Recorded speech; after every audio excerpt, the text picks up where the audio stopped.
Okay, so horses and pressure. There's so much to be said about this. And I just added some definition and some words that are associated with pressure to kind of just get the juices flowing and get you to think about the word pressure. In my world, in the Genuine Connections horsewomanship world, I don't like to use the word pressure because of all the negative connotations that are associated with it. Now, other people might say there is, a positive and negative to everything, and that's absolutely true. But for horses, from my perspective, from what I've seen in my horses and my students' horses, and over the 30 plus years that I have been around horses, pressure is a negative thing. And pressure, to various degrees and forms, holds the horse in self-preservation and self-protection. That's why I like to use the word feel, so that we put front and center that we don't escalate pressure, that we don't use excessive pressure, that we don't use an effective phase for, that we don't use pressure to make or cause things to happen or to manipulate or intimidate or anything like that. It is a feel. And the feel is 100 grams or 3 ounces. It's very, very, very important. We never go above that. And in general, if your horse does not feel, like for example, Linda's horse Bobby is one of these horses. When Linda turns, Bobby turns, and he follows that feel, and there's always slack in the lead rope, and that lead rope never becomes taut.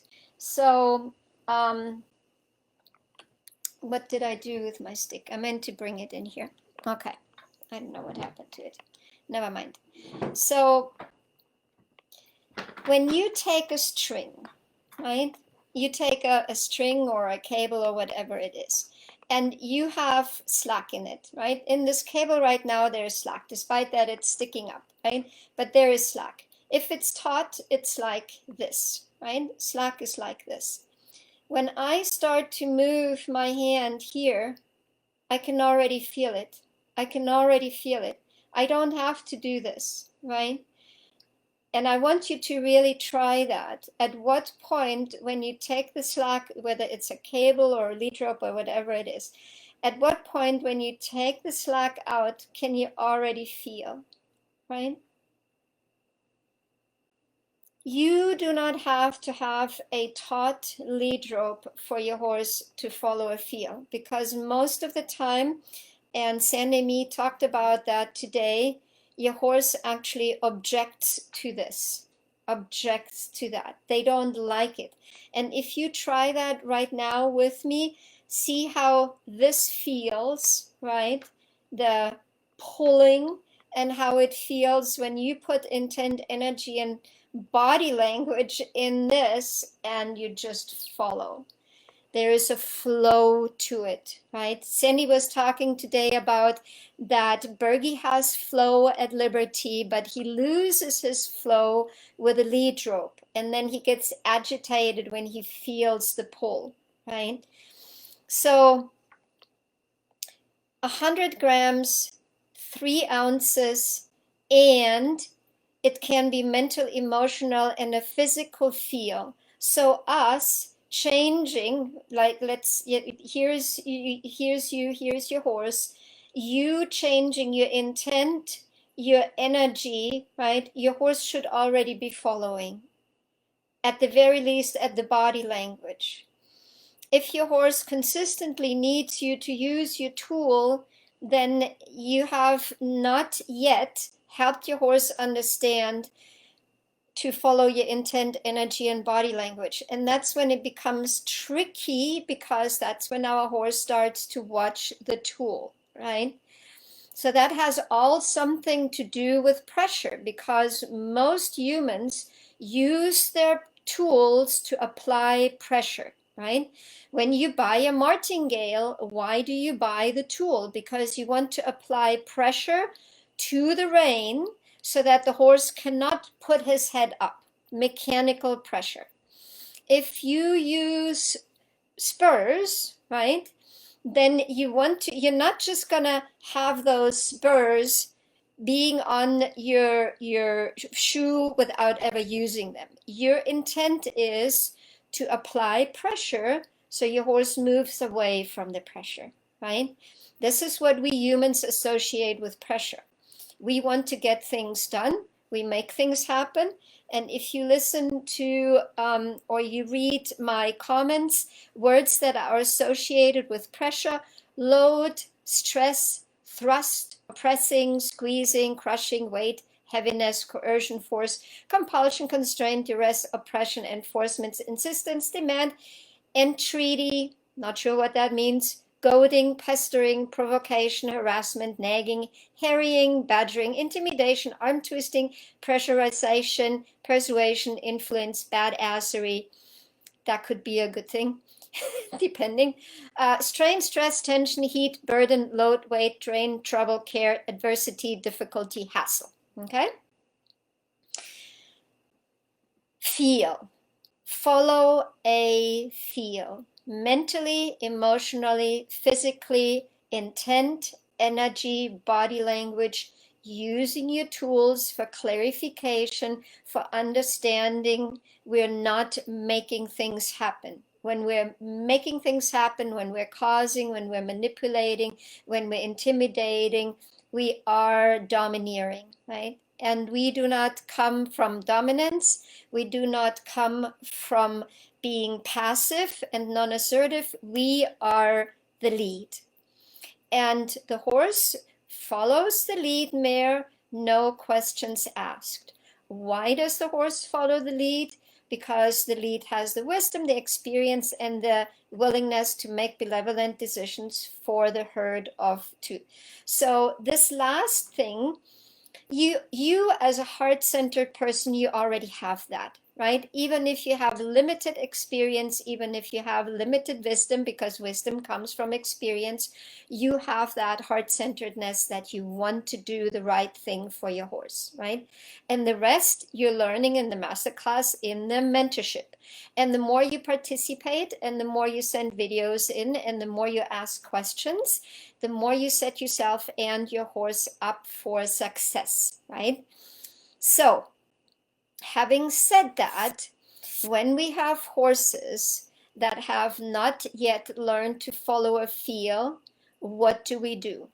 Again, by nature, horses lean into pressure, push into pressure, pull into pressure, to the point where when you tie up a horse that has not learned to yield to pressure, they sometimes kill themselves, pulling backwards and flipping over and whatever they do in self-preservation and self-protection, instead of making 1 or 2 steps forward when the pressure would release.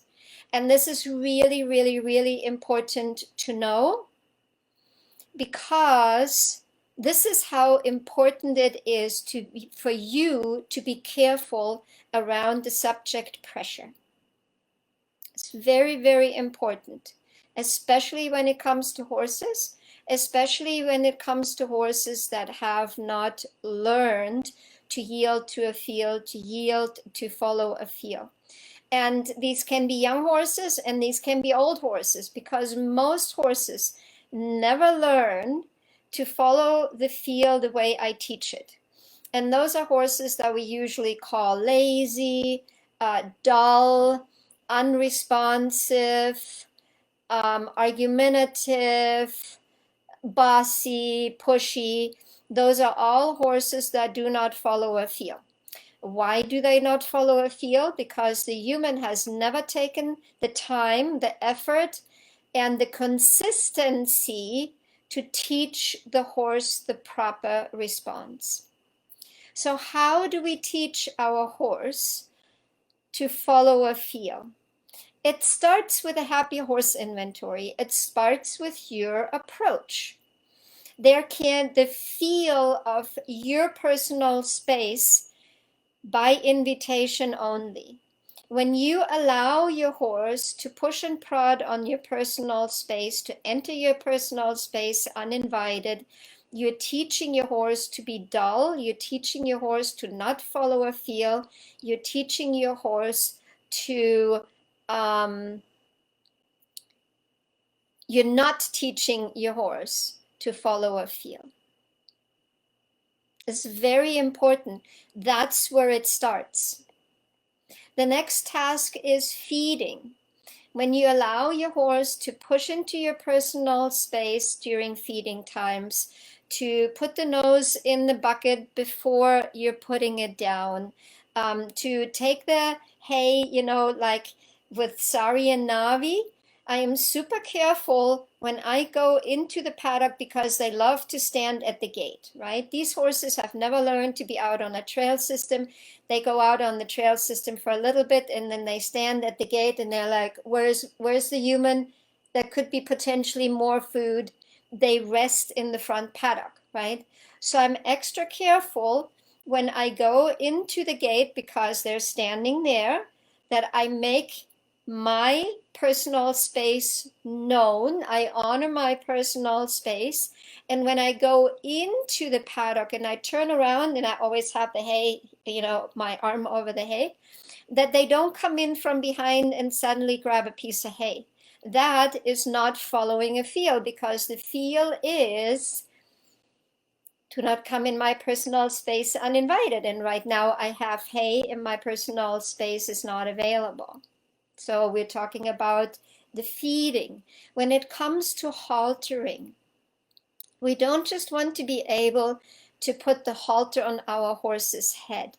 We want to be able to take that halter and apply a little bit of feel, and our horse's nose follows accordingly. And we're doing that very gentle.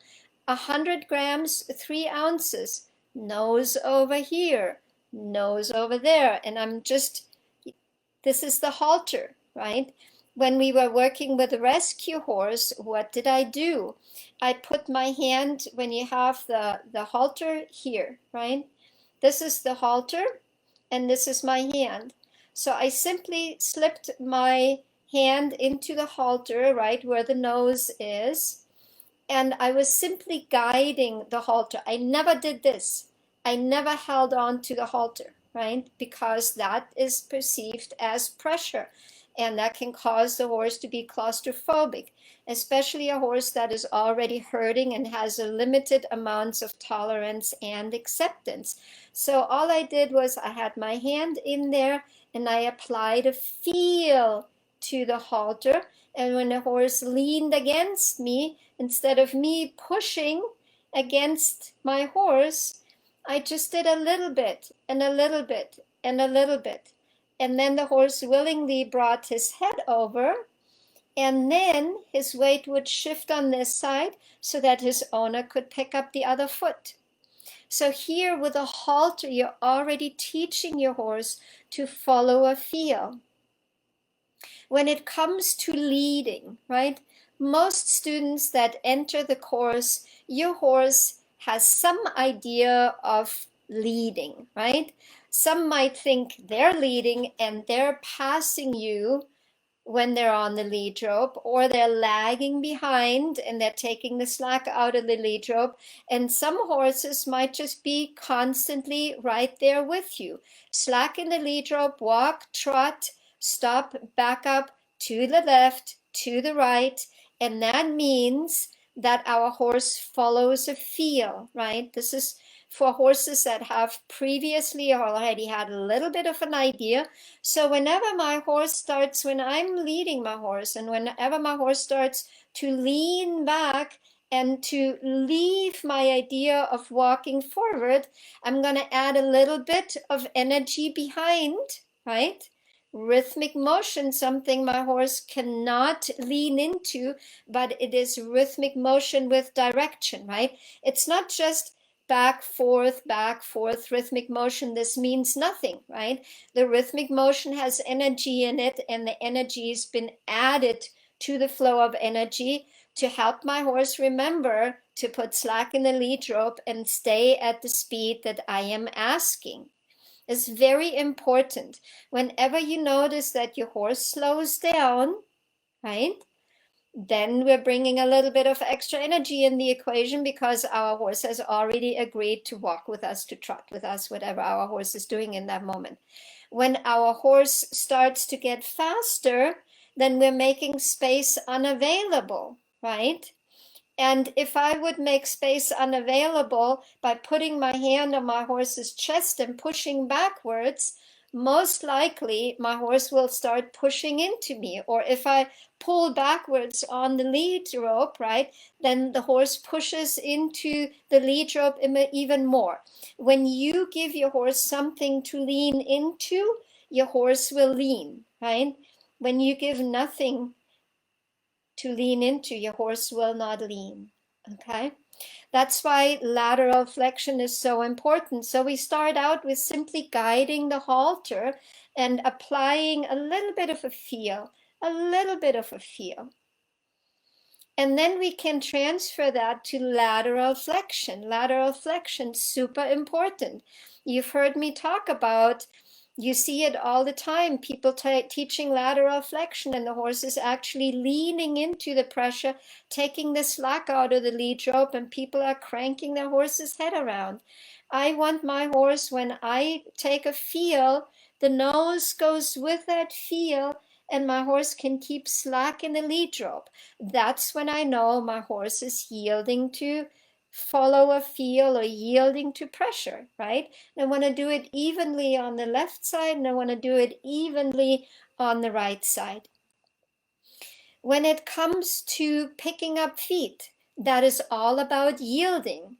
Angel has talked a lot about teaching Harry to shift his weight, to yield to the feel, to the other side, so that she could overcome the horse's tendency to be defensive about his feet, right? All the way to breaking the farrier's hand. So we had to be very careful. So we're doing the first step, which is follow my feel, yield to my feel by shifting your weight over. Then the next feel would be, can you lift your leg when I'm asking for it? Can you follow my feel no matter where I guide your foot? When I guide your foot in a circle, can you follow that feel all the way down? Can you follow the feel of my intention to keep your foot on the tippy toe instead of wham, slamming it down? Those are all those tiny little minute details that are so important when it comes to following a feel, yielding a feel. So now we're at picking feet, grooming, right? We don't want to tie our horse to the, let me turn that off. I'm sorry about that. We don't want our horse to have to be, in cross ties because our horse is not following a feel. The feel could be, when you're grooming your horse, let's stand still together. That thought can be a feel, right? Let's not move forward yet. That can be a feel. Teaching our horse to follow a feel backwards. For example, following a feel was drifter with me leading behind. That was following a feel. So all the happy horse inventory tasks are designed for your horse. For you to notice your horse's thresholds, for you to look at healthy posture, right? Because relaxation, healthy posture, but also to look at, is my horse following the feel of the exercise? Is very, very important. So now I want to go particularly to horses that have not learned to follow a feel and they're young horses, right? because most older horses, they have kind of an idea, and you just need to re-educate and refine and provide clarity that we're not applying pressure, we're asking our horse to follow a feel. But what with a horse that is a youngster, that is maybe even a baby, how do we do that? So many horses are traumatized at a few days of age when the human feels the need to wrestle the halter on the horse, and for the rest of their life until somebody does something about it, they have that experience associated with a tool. And we will always have a certain amount of brace and tension and stress and anxiety when we're using that tool, unless we're taking the meaning out of the halter, right? So it will behoove us to be super, super careful with our young horses. Now, having said that, you will make mistakes.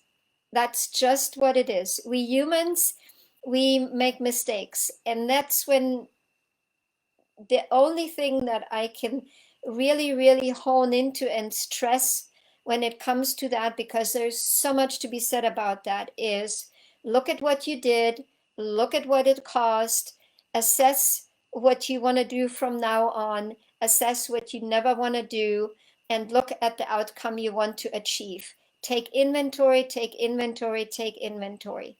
It does not help us to blame ourselves. It doesn't help to blame our horse that is wasted energy. But putting energy in your inventory and getting clarity why what happened is really, really vital. So for you members in the mentorship group, please, please, please have that camera going. Even if you can only, and I say only 10 minutes is a lot. I see a lot in 10 minutes. Only when, even if you have your 10 minutes, right? Keep that camera going, because something might just happen where you're like, wow, I'm flabbergasted. I don't know what to do with this, right? So it's very important that you take advantage of all the goodness that the mentorship offers you. Angel was saying the other day, it's the pink diamond, the pink diamond in the haystack, right? It's really, really, really special. I don't know one other program out there besides mine that gives you that kind of support that I give for that kind of money that I charge. I don't know anybody. If you know somebody, let me know. But I don't know anybody. So you have signed up, you have all these wonderful tools available. Make sure you take advantage of it, right? But going back to the youngster, you can pretty much, what I do with Sari and Navi, you can apply that to a youngster, because I am restarting the relationship with those horses. So anybody that had trouble with a horse leaning into pressure, I have said, watch the 90-minute educational video on the Herdbound website, because there is where I teach you to help your horse to follow a feel without a lead rope. Because if your horse is worried about the lead rope, or if your horse has never had a lead rope on them, there is a possibility of trauma and drama, right? So I do it without the lead rope. That's why I say, put the lead rope around the horse's neck. Do it in a way where your horse cannot choke him or herself. Do it in a way where it's safe, right? So you want to be careful how you do that when you wrap it around. But in general, just allowing your horse to carry the tool. In general, putting the lead rope on the horse's back. We've talked about in the course about putting the heavy side of the lead rope on the side between you and your horse. If the thing moves and slides off, that it does come between you and your horse, right? It's very important. And that we start out with following a feel without the lead rope, just like I show in the Sari and Navi footage. So that means you're starting out at liberty, and you get that really, really good. Now, having said that, if you have trouble in the happy horse inventory that your horse pushes on your personal space, you cannot skip that and go to the next step is really, really vital. If we have trouble during approach and feeding times, our horse swinging his or her butt towards us, pushing into our personal space, demanding food, pinning ears, and you have not solved that problem, unless I'm telling you that's okay, focus on this task for now to help resolve the problem, you cannot move forward. That's very important. So when we have issues during approach and feeding times, it's important to continue to bring your videos. It's very important so that we can see whether we're making progress or not. And unless I tell you to move ahead, then make sure that you stick with those tasks and solve them. If you stay for any extended period of time in a certain task and you're not making consistent progress, then something isn't going right. There's something going on that causes your horse to not make progress. And how we show up, what we bring to the table, what we do, what we don't do, is really what our horse's actions and reactions and responses shape. So we need to look back at us, right? What am I doing that my horse does X, Y, Z? And the next question is, okay, now that I know that, how do I need to change? So this is my thoughts on this whole idea of pressure, and I could probably talk about it for a whole day, but I wanted to give you some food for thought before we talk about that in detail tomorrow night, Friday. I will do a special session about this subject. And what I would like for you ladies to do is to listen to this segment and give me feedback below. I want your questions. I want your feedback. I want your aha moments. I know that, but I haven't done it. I had no clue. Now I'm going to do that. Anything that you can think of. I want to use this as a brainstorming session until, hey, let's not make it Friday, let's make it Saturday to get adequate feedback and to include everything in it that we need. So Saturday, I will do a special at 6 o'clock prior to watching videos around the subject of pressure, horses yielding to pressure, following a feel, not following a feel, how to teach it, what to do, what not to do, with your help. So pop your comments below. Let me know. This is a group experience, a group exercise. The more comments I get, the happier you make me. And thank you so much for listening. As always, be blessed and with lots of love, because love makes everything better, including our horsemanship. Bye for now.